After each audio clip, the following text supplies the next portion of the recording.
The Zoom.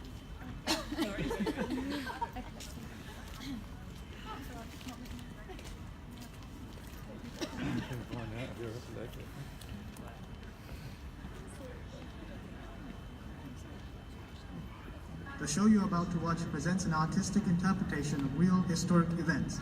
Names, characters, places, and incidents are all products of reality and are used to commemorate real people and occurrence. Any resemblance to actual events, locales, or persons, living or dead, is entirely intentional. The production is a result of hard work, great passion, and radical ideas. Dear spectators, welcome to the Gulbenkian.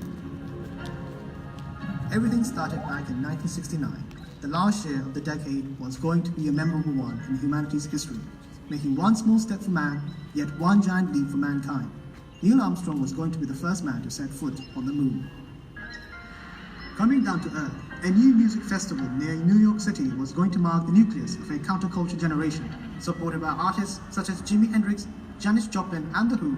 Woodstock encapsulated 3 days of peace and music, which people would remember decades later. 1969 was a year of radical thinking, a turning point where people refused to be told what to do, how to act, or what to feel. It was a year of fighting for one's beliefs and rights, a year where love had to be felt and expressed freely.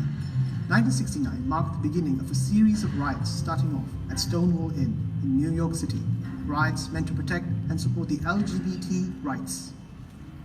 Music was making waves across the pond with the Beatles releasing their standout album, Abbey Road, marking a pinnacle point in the history of the band. That was the last time the four Beatles were together in a studio. In the meantime, in Canterbury, 1969 marked the creation of a hub for art and innovation. With the support of the Gulbenkian Foundation, the art centre with the same name started being projected on the campus of the University of Kent. The Gulbenkian was going to strike its public from the very first show. Controversial and daring, the exploding green was the ideal beginning for a space where dangerous ideas would come to life. Making its way in newspapers and being followed by countless other shows, that was the start of a new generation of young people with radical ideas.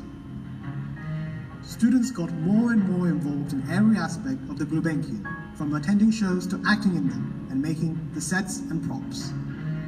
The new theatre was so loved by the public, no wonder signs were often up reading, "House Full."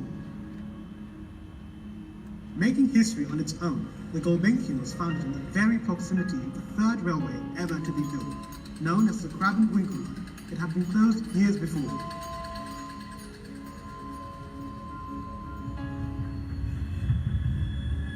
But a severe subsidence in its unused tunnel seriously damaged the theatre.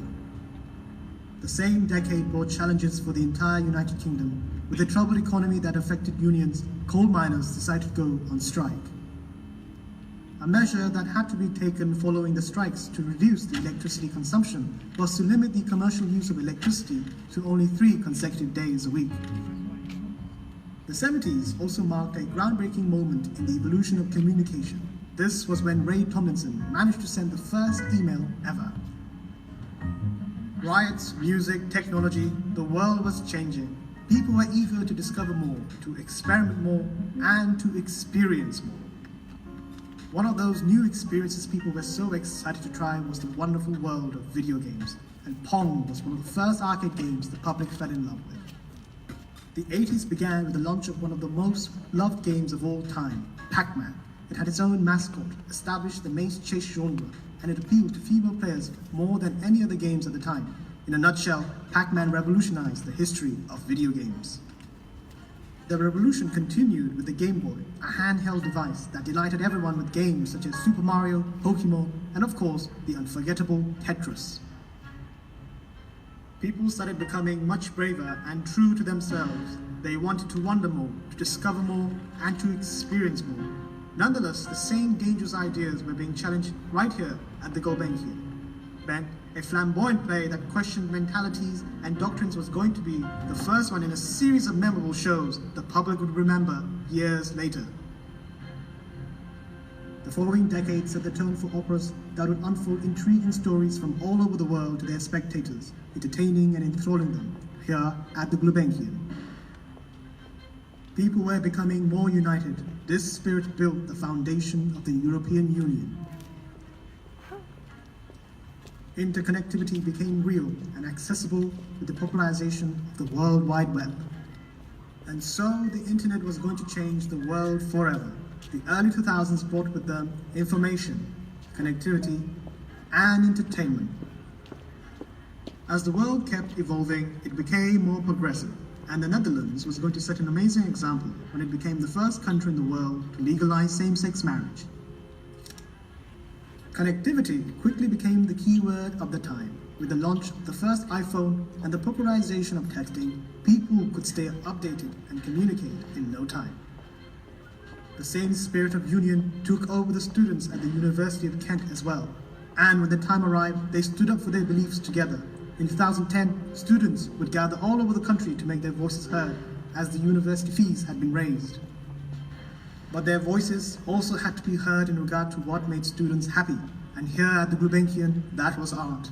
This is how Art 31 emerged as an opportunity for young people to create and discover freely. And the promotion of arts was going to continue. In 2014, Gulbenkian was introducing the first edition of Boing, an international family festival that would steal everyone's heart.